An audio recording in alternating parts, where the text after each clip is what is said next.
So one of the nice new things that we did since last year was now we have a fancy recorder bot. Cool. Yeah, so I don't have to like ask you to do a local recording and then send it to me, and then I got to patch it in. Okay. So it's really, really nice. Okay. Cool. Yeah. All right. So, for this video, it's mainly just catching up in the last year because a lot of things have happened. So I guess let's start where we left off. I believe the last video left off with KJ taking the record back at it was like a 1:09:41. Let me take a look at the leaderboards, confirm that, because I'm pretty sure that's his most recent PB. Yep. That was a year ago. That was over a year ago. 1:09:41. That was, do I have the date? It's in August. But anyways. So that's where we left off. So since then, can you maybe tell me some of the things that have happened? Because we got a couple new faces and a couple new people have got a lot of PBs since. So yes, let me see here. Show some obsoleted runs just so I can take a quick look at some runs. Take a little refresher. Yeah.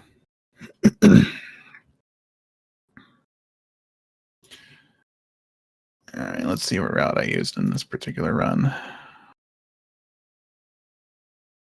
Okay.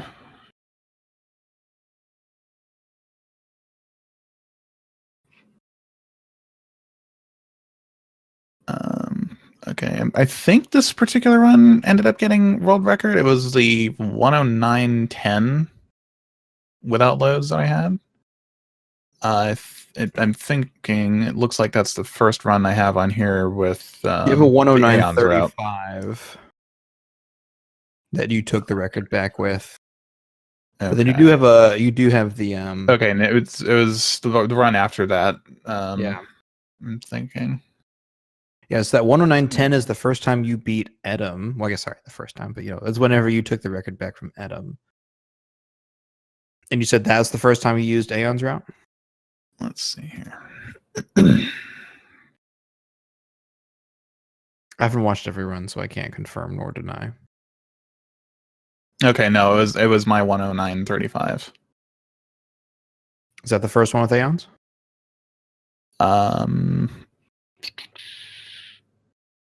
Yes, I'm thinking it is because current comparison shows the 1:09:41 of KJ's.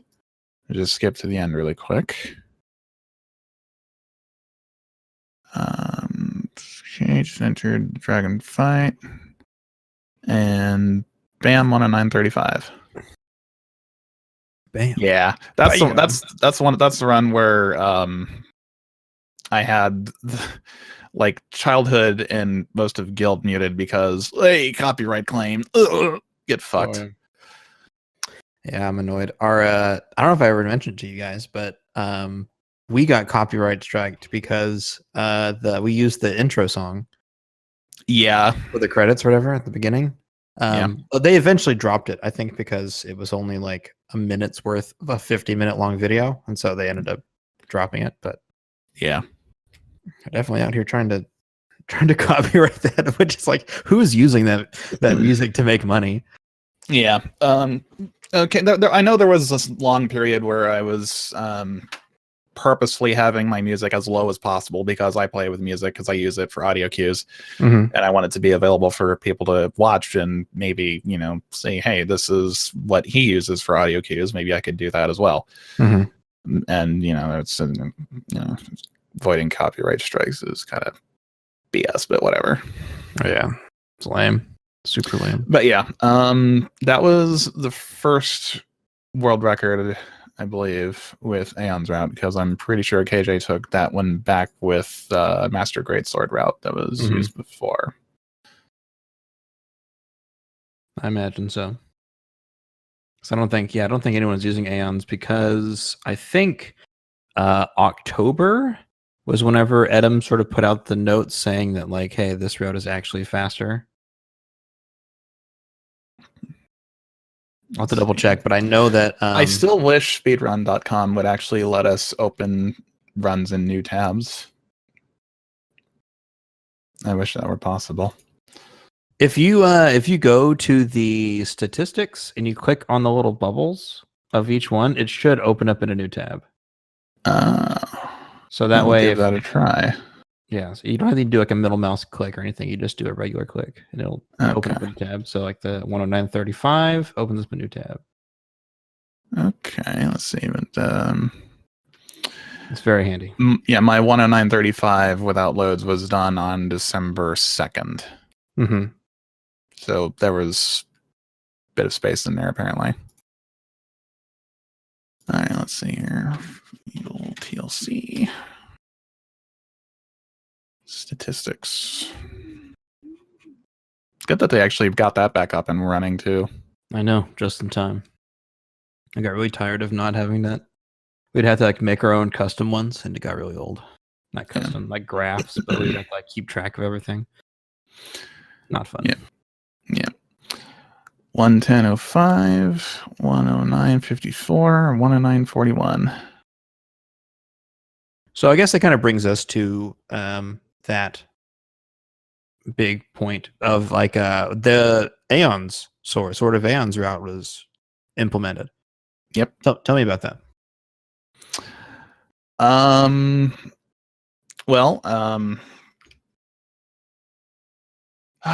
Where do we begin? Probably with the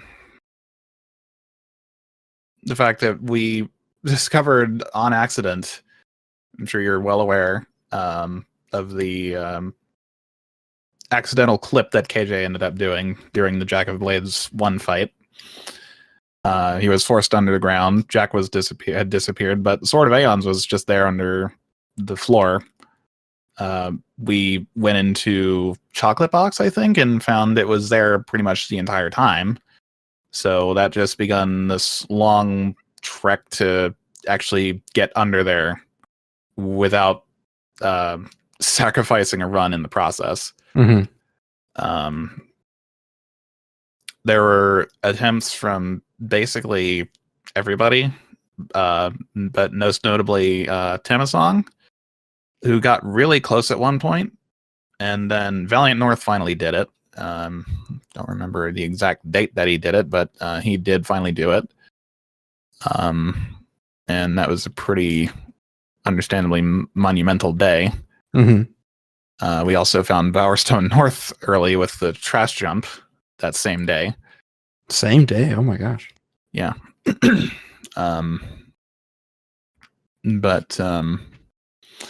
Yeah. Then, see, as far as routing goes, I think we just kind of partially adopted what we were doing for Anniversary as far as experience goes. Mm-hmm. Because this was before we knew about extended menu manipulation, where we just get everything that we need, like, right at the beginning of the run. We only knew about just forcing one extra experience purchase than would normally be allowed. It's kind of like a hotshot glitch, but it was very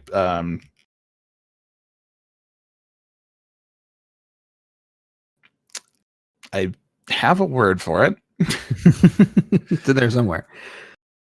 I have a word for it. I guess the way I'll put it is that it was just simply in its infancy. Yeah, just more basic, not advanced. It hadn't had enough attention, and it hadn't been gone through enough testing.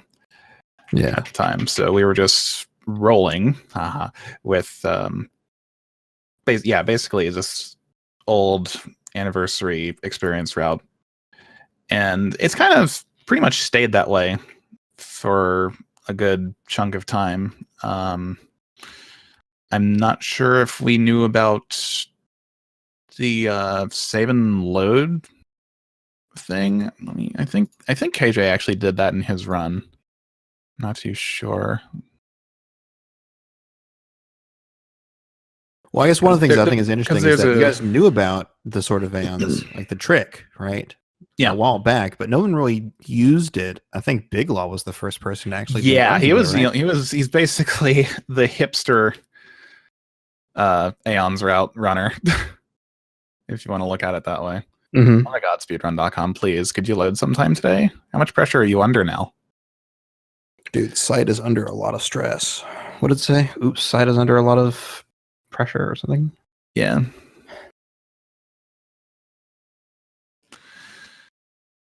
Yeah, it's taking a hot minute now to load KJ's run. I'm pretty sure he did do the hero save and load warp glitch that we do in childhood for any percent. What that does, it freezes the time of day, but it also like disables. Yeah, because of that, it disables the passage of time. So yeah, just watch him do it. He does the save and load. Yeah. So that keeps the day on day one. So all the traders will have day one stocks, which is usually the most of in the allotment of will potions that they have.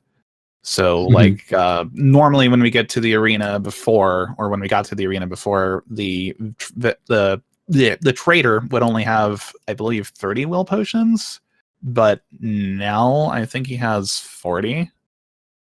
Okay. A significant boost. Yeah. And then the guild is another decent example, because I think with day 2, the trader would have 47, but with day 1, I think he has 61. What was it? You said, what was the first number? 47, I think. 47 to 61? Yeah. It's also a big jump. That's almost 50% increase. Yeah, so we were, the only downside to the glitch is that if you the downside to the glitch is that if you I'm sorry, I'm just gotta think before I say this here. The downside to the glitch is that you are stuck on the first quest for the entire run. So the game is perpetually in a quest state, meaning that you only have hero saving. And as you know, probably, hero saving just saves your character's statistics and items and such. It doesn't actually save any of your story progress. And the autosaves that happen just happen for show. They don't actually do anything for you except for the Bargate Prison one. So if you have anything happen to the game during a run while this glitch is in effect, you're pretty much screwed. It's run over. Gotcha. But understandably, if you're going for a world record anyway, you know. Yeah. At a certain point, that it stops kind of being an issue, and it's just kind of part of life. Yeah. Yep. Okay. Okay, but more on Aeons. One of the things that really helped to make it faster was actually using... There was a lot of time saved in Arena because we had the blade traps. Right. We would actually use the blade traps in tandem with Berserk's like stacking damage boost to just shred through a bunch of enemies really quickly. Mm-hmm. But you used to do that with the whatever greatsword. Yeah, and we just kind of brought that over with Aeons as well. But that was also before Hotshot glitch happened. Yeah. And we had access to Inflame 4. That was the biggest boon right there. So tell me more about Hotshot glitch and sort of how it worked its way into the run.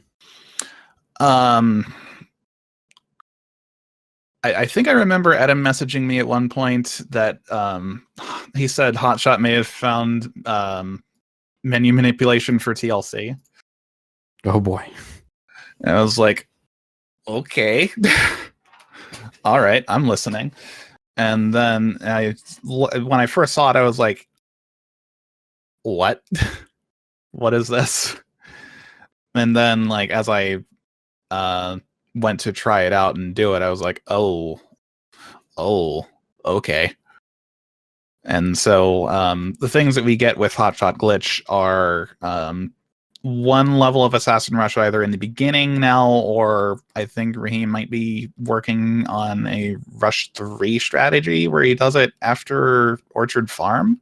Yeah, I've heard about this as well. But it's used for an extra level of Assassin Rush either way. Mhm. It's used to get Inflame 4 for the arena, and it's also used to get Berserk 4 after the arena, which completely bypasses the whole alignment requirement that we used to have. Right.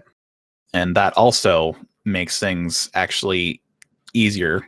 I know in Raheem's current world record, he uses entirely the Sword of Aeons, or he doesn't even bother stopping in Bowerstone North to get potions or Solace, and he doesn't stop in Hook Coast to get potions either. So he's basically cut out, let's see, there's, I think, 18 will potions or so in Bowerstone North, and I want to say 45 potions in Hook Coast. God, that's so many. But then again, I mean, if you don't need them, you don't need them. But I wonder how many he has left at the end of the game. I can say it's not that many. I know that much because I know I did a run myself a while back and I skipped both of those. It wasn't a PB or anything because A, it was in English, B, Litchfield is the thing, and C, Necropolis is also a thing. I think I got the literal worst RNG in Necropolis actually, yeah. Yeah, I had like 6 potions after that. Oh wow. Yeah, that's not a lot. That's not a lot of room for error. Yeah. pretty tight, but it was an experience. But yeah, he's cut a lot of potions out of his own runs. I am still quite a Solus fanboy myself, and there's been a little bit of debate about it. It's a question of how much time does getting Solus versus not getting it save, because the damage is noticeable in some fights, especially when you get to the Lost Chapters content. You can one-shot the summoners with Solus, but you have to hit them like an extra 2 or 3 times with Aeons. And hope that they don't start up their ball lightning, which makes them impervious to physical damage. Yeah. The Ice Troll takes a few extra hits. Aforementioned summoners. How about the Jack fight at the very end? It's like a couple of seconds slower with Aeons. And then the only way you'd be able to, quote, one cycle, end quote, Nostro is if you were to actually hit an undead with one of your swings that was already going after Nostro. Because in order to damage him, you need to kill one of his undead minions, so he's actually vulnerable. Yeah, I think I remember in Raheem's run that he did that, and he was like, "Oh, I got Cannibal Cycle! Oh, nice!" And I had to look at it. Yeah. A second.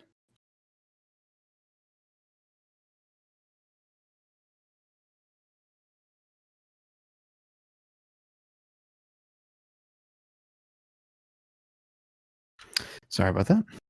All good. What was I gonna go with? My mom showed up with my niece was on the face cam. What do you call it? FaceTime. There we go. Okay. Anyways, I lost my train of thought. We were talking about Nostro Cycle. Yeah. Yeah. So then, how much time does it lose to go for Solace? Because you have to do a buy sell to get that, right? Or do you already have enough money? Depends on how you go about it. It's like, because you can do like a couple of extra buy sells in Oakvale. That's actually something that was cut back a lot with Aeons, actually, because normally you would have had to have done 110,000, give or take, to get both the Master Greatsword and Master Longbow in the guild. Mm-hmm. But now we only grab like 46k. Because you just need the Master Greatbow or Longbow. Master Longbow, yeah. Yeah. And then we just roll with Aeons for the rest of it until we make the decision, for whatever route you decide to use. But yeah, you could do like a couple of extra buy-sells in Oakvale to avoid having to do anything like that in Bowerstone North. But if you do it in Bowerstone North, you have to do a buy-sell of diamonds. And then you should have enough to get your will potions and solace. Right. And that's menu dependent. So I think the least amount of time I think I have lost in comparison to Raheem at that point is like 8 or 10 seconds. It's not so bad, but there is the other buy sell from earlier, so it's like yeah, and then you have to figure out you're going to have to eventually switch to Solace at some point. Mm-hmm. If you're going to go with Solace at all. So you have to figure out when you want to equip it and how much time does Solace actually save in comparison to Aeons. And I think the reason why it's just the reason it's kind of debated is because of the fact that it's not very clear cut, because with Fable and how RNG heavy it is, it's kind of hard to get constants with testing. Like summoners, for example, you can't control their AI all the time. Sometimes they'll actually be looking directly at you and immediately start charging their ball lightning and leaving you, well, guess I can't do that. Yeah. Sometimes you'll get a quick death animation and then that'll throw the whole cycle out of whack. And sometimes it won't. There's just way too many variables. But I've actually just started to think, okay, full Aeons route is probably the way to go.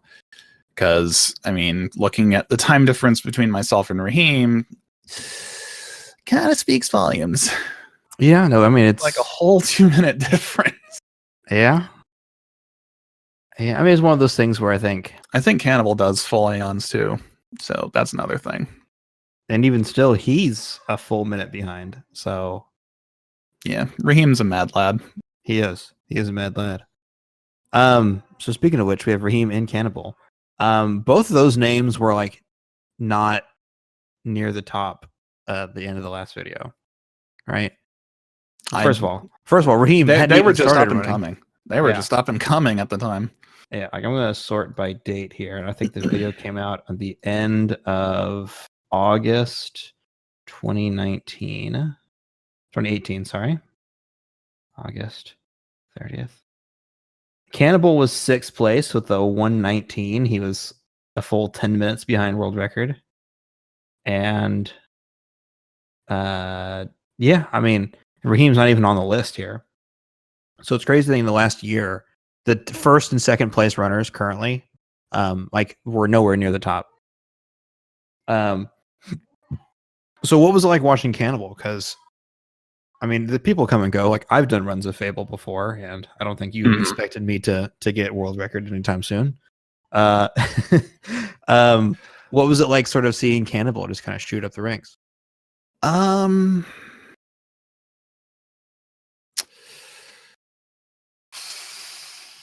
Let's see.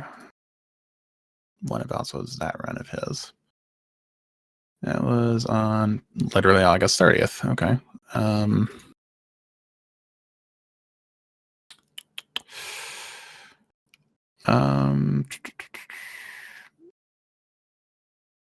I honestly don't remember. There's that's a bit of a blur. Foggy. Okay. Bit of a blur. It's kind of the way I just am. It's all good, man. It happens. MS is a bitch. Oh yeah. MS is a bitch. But yeah. No, it's kind of a blur. I can't say I remember too much. Could you say the same thing about Raheem? Sorry, I keep going back and forth, but he's like, "Oh, it's okay, just pick whatever you want." I'm like, at some point, I gotta get it right. but I do keep flip-flopping. I think I've just called him Raheem from the beginning, ever since he's, come into my chat and whatever. Yeah, I just never heard it pronounced. So in my head, I just said Raheem. And it's like, I just actually heard his name for the first time. I'm like, oh yeah, I should probably call you by the name that you go by. Yeah. Which one actually is it? I feel bad. No, he has told me it's Raheem. Okay. But he has said like whatever you want to, however you want to say it, it's fine. So yeah, his username would have you would suggest that it's Raheem. Yeah, because he has 2 E's on the other one. Yeah, Raheem. Ha. Haha.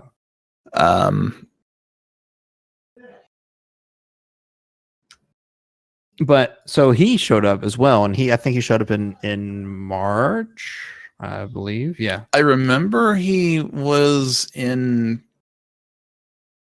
I think he was at obviously this was before he started running and climbing the boards as he did.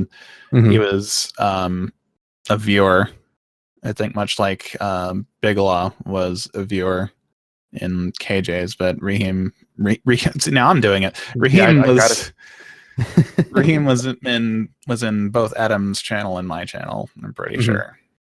Yeah, he's told me that he was a longtime watcher. But yeah, he shot up, I think at the start of April. He had a 112.03, which is pretty impressive by itself because he started in March. But then by the end of April, he has a 108.33. He's in second place. And yeah, you said it earlier, he's a mad lad, and I can attest to my that. First sub 109 run. I'm going to skip Solus now. I like keeping Aeons, even though buying Solus does not really seem insanely slower. It feels much better to have Aeons equipped. There you go. I've started to feel that, and I feel like I'm betraying myself, but oh well. Gotta go fast. Gotta go fast, man. Okay. So I guess we could kind of move on to like the future. So one of the things we haven't talked about yet is Anim Mode, and how that might potentially lead to, more or less something like a prison skip of some kind. Right. I keep hearing both sides of the coin. Like Anim himself has said that he's not really hopeful that a particular prison skip will be found, just because of the way that the game works, that he just doesn't think it's going to happen. He has a couple other ideas, but it's mainly prison, not going to happen. Whereas I think Hotshot Wire, who is the glitch hunter, current glitch hunter, he's kind of like the new Valiant North. Yep. He's holding on to hope. He is like, oh, I got to test some things out. I think I got an idea. So, where do you fall on that?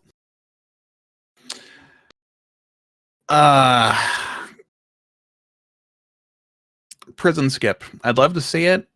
I don't quite think it's possible, but I'm still not fully outright dismissing anything, unless it's something that's already been tried and failed. I'm sure there's something that we're not seeing. And as far as Anim Mode goes,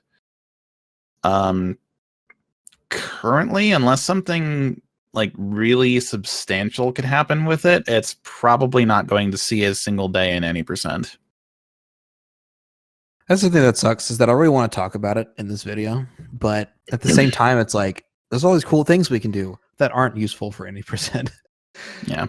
See, here's the interesting thing though. Anim Mode is actually used in Hundo, because that allows us to actually, it's used in, I think it's used in basically every like non-marriage, non-any percent Fable TLC category, because it's used in both Hundo and all Silver Quests.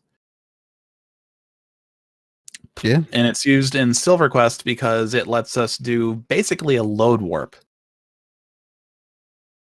Yeah, I've heard about this.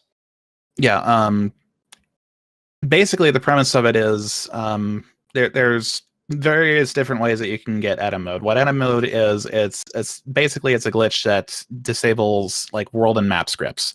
So stuff like cutscene triggers, triggered dialogue boxes from specific objects, talking to people, like the stuff that would normally like it run a script. Those are just disabled. The way Adam found it was he was mashing direct with a door, and at first he'd say no just to get the game to fade in and back out, but as the game was fading back in, he would interact with it again and actually click leave to go to actually leave the quest area, because he did it during a quest. Yeah, got it. Sorry. The another way that Hotshot found was to fail a quest while leaving a quest area. And then later on he found, I'm pretty sure it was Hotshot that found it. It was activating a trophy. So do the trophy minigame. But leave the area, but at the same time as you're trying to leave the area, open a menu. So you basically put the loading zone, you essentially buffer a load is what it is. And then that will last for the duration of the trophy minigame.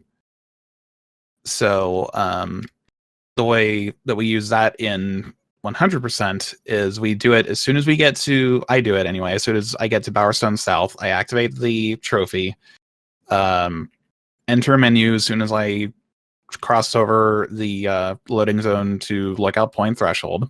And then I use that to push the Bowerstone North guard that blocks your way into Bowerstone North out of the way. I cancel the trophy minigame, and then I just waltz my way into Bowerstone North. There you go. And then that state can actually be Anim Mode. The state itself can carry over between save loads. So what's done in all silver quests is as soon as we finish Orchard Farm, we make a save in Greatwood Lake. Just as soon as we get out there. Go ahead. Make a save in Greatwood Lake. Do the rest of the run as normal up until we get to the point where we do hob killing contest. We load the save that we made. We make another save before we do that. We load the save that we did in Greatwood Lake, activate the Anim Mode glitch with the trophy, and load the save from where we were later in the run. And then we start the trophy minigame again. And then we cancel it, and then suddenly we are in Orchard Farm. Yeah, it sounds pretty confusing. I know. It took me forever to actually wrap my head around it. Yeah, but the idea is you would start Anim Mode somewhere on a save file, and you can load another save. You can load another file, do Anim Mode, and then once it's over, it teleports you to where you were last time with the last. Yeah, I've come to refer to it as a loading zone buffer. So, or just a loading zone storage, whatever. It's something like that. You're storing a load buff. You're storing a load transition, whatever. And that's basically what we do now for Anniversary Any %. And that's its own can of worms, because that allows us to skip basically everything post getting our mother to follow us out of Bargate Prison. So it's basically a crack and skip. Yeah. So does that work with doing the save and load at the beginning? Because that means you can't do hero save or world saves, right? You can only do hero saves. So does that mean that it doesn't work? Right. No, it wouldn't provide any benefit like that. We would, if we could do something with, excuse me, if we could do something with Anim Mode in that fashion, like pertaining to a load warp or whatever, we would probably have to weigh whether or not the John Fable glitch, as we call it, or Anim Mode would be more worth it. John Fable. Yeah, because I think it was Adam who coined it as such, because we just couldn't. We needed something a little bit more, I guess, named than just hero save and load. So we just refer to it as John Fable. It's basically the game is stuck in a quest state. That's what we mean by that. Gotcha.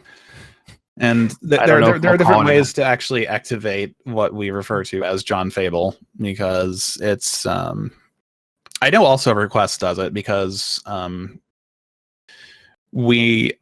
because of the way we do Bandit Cirrus, we do summon clipping our way into that. We don't properly start the quest. We actually end up starting the quest because we have to go back to Abandoned Road later on in all silver quests for Lost Trader.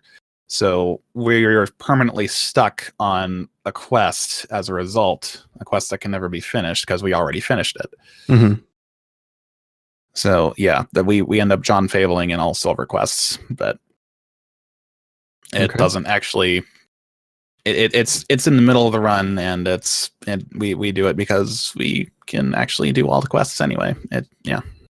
We get credit for Bandit Cirrus, and the quest that does start is empty. There's nothing there. You're just on a quest, unnamed quest.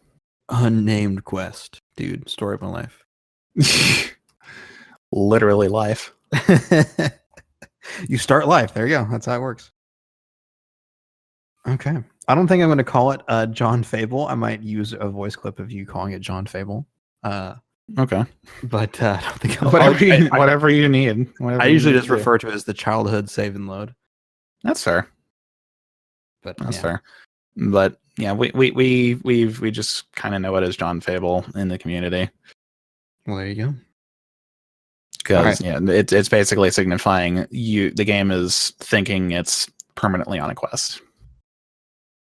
Okay. So do you see anything else happening in the future? Like obviously things are going to keep happening. People are going to keep running. People are going to get PBs here and there. I'm sure. I think Raheem can get. I think his Sum of Best says he can get a 104. He has a 105.30 or something like that right now. He has a 105.29. Yeah. Yeah. So maybe we'll see a 104X at some point. But anything in particular that you foresee happening, or? I can't say I see anything in particular happening. Mostly because I think I've seen everything with this game, but I also have been proven wrong too many times. Yeah. Just when you think you've seen it all, this happens and blows your mind. Yeah, I mean, who saw Hotshot glitch coming? I don't think anybody. I definitely did not see that coming. So, I was like, dude, if only we could menu manipulate in TLC. Oh, wait a minute, we kind of can now. We kind of can. It's not as efficient, but hey, it's good when we can use it. That's right. Okay. I think that's all I have for you. Is there anything that you want to mention or bring up that we haven't talked about yet?